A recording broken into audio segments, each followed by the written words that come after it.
Nghanolfan hedfan dan do Airkix, y fwyaf o'i math ym Mhrydain. Y sialens, hedfan.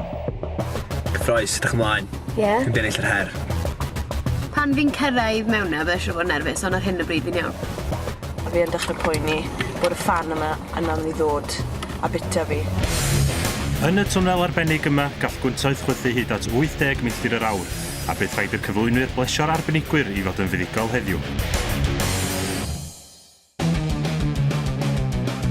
Y cyntaf i wynebu'r sialens felly, Leni. Fi'n teimlo'n nerfus, ond fi hefyd yn hapus achos fi eisiau gwneud hwn eriod, ond top tip, Rit, fi sy'n ar bwch y mwyaf mas o pawb, felly bwch y fi fydd yn fflapo fwyaf, felly fi'n gobeithio na fi fydd gyda comedy value gorau mas o tri ohono ni.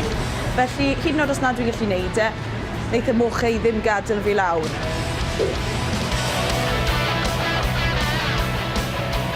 Canolbwyntio Leni. Fi o wal gyda.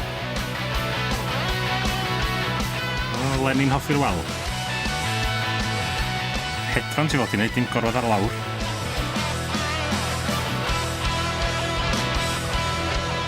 Da iawn, Leni.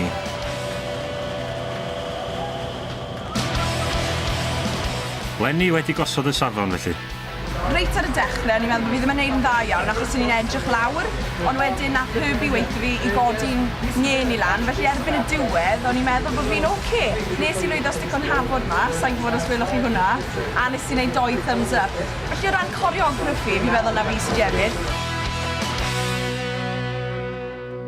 Fi'n teimlo ti bach yn dwp yn hwn. Nes mlaen cael weld sut hwyl gafodd Gwawr a Tudur. Relax.